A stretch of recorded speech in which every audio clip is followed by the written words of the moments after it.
the other thing that's worth thinking about in this regard is, we've only been thinking about the world as an objective place for 500 years, something like that. I mean, maybe you could chase it back to the ancient Greeks and go back 2,000 years, but whatever. From a historical perspective, 500 years or 200 years is the same amount of time, and it's a tiny fraction of the amount of time that living creatures that were approximately like us have been around. So we got along fine without thinking about the world as an objective place for a very, very long time. We survived, and here we are. It doesn't mean it's a bad idea, but it does imply that there are other ways of looking at the world that are highly functional and that have been conserved for let's say, for evolutionary reasons. And so, if you make the case, which you might, that what you evolve to match is reality, at least you match it well enough so that reality doesn't kill you, which is more or less the definition of evolution.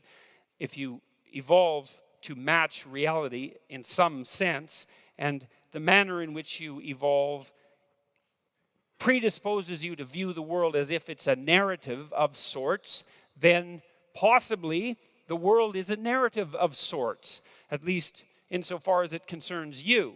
Now, what that means metaphysically, I don't know, but that's okay, because who knows anything metaphysically, virtually by definition.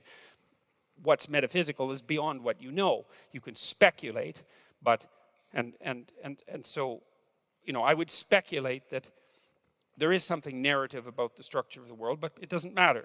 We don't have to go down that route. We can just think about this practically. The next thing I'm going to do is explain to you how it is that the way you look at the world is related to the emotions that I just described. And then I'm going to talk about how that in itself is related to the idea of hierarchy. And we're going to explore from there. So when you look at the world, you think that the world is made of obvious objects, and that you look at them, and then you think about what they are, and then you think about how you evaluate them, and then you think about how you use them, and then you decide to act. And that's not the case, because the world doesn't come segregated neatly into objects.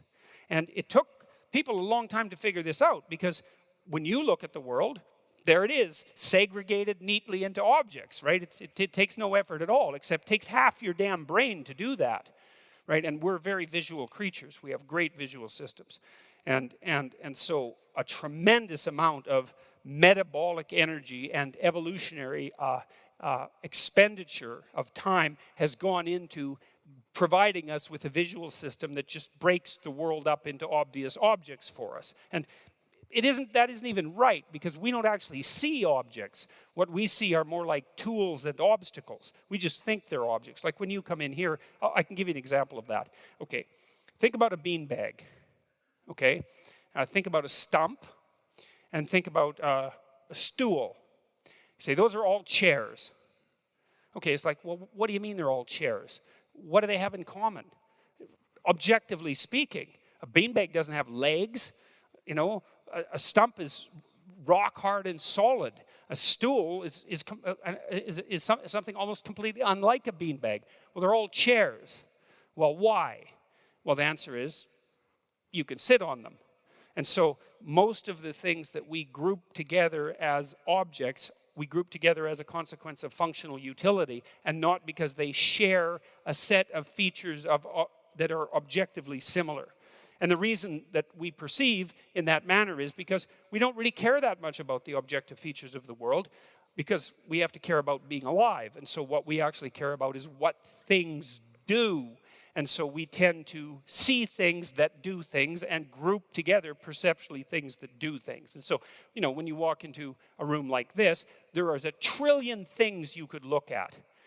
You could look at the color variation in the carpet forever.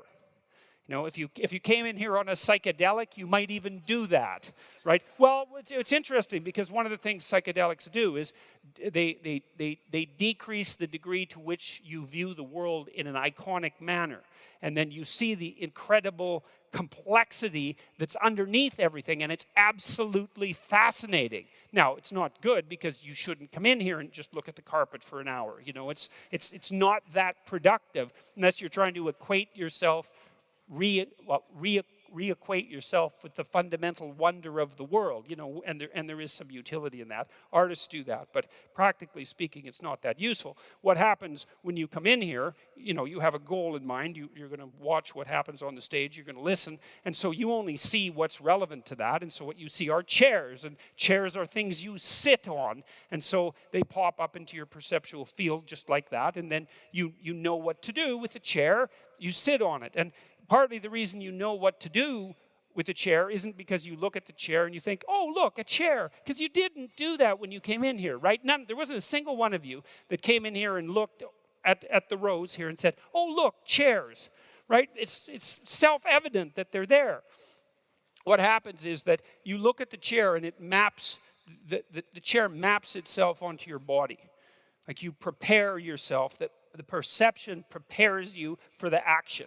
So as soon as you see the chair, which has a certain shape, so imagine it's a pattern that sustains itself in time, right? Because that's what a chair is. It's a pattern that sustains itself across time. And that pattern is transformed into a pattern of light, and then that's transformed into a pattern on your retina, and that's transferred into a pattern on your optical nerve, and then that's transferred into patterns all over your brain. And some of those patterns are the patterns that allow you to perceive the chair consciously, and some of them are patterns that enable your body to prepare to take this position in the chair, because part of what your eyes do is map right onto your motor system so that you look and you know what to do. And it makes you a lot faster, right? You look at something, you know what you're supposed to do with it, your body's prepared to do it. And that's kind of also what it means to understand something. You know, if you look at it and you know what it is, you know how to use it, it means you can just map the thing right onto your body. And so, people are very, very good at that. And especially as you develop expertise at something, you just get better and better and better at that.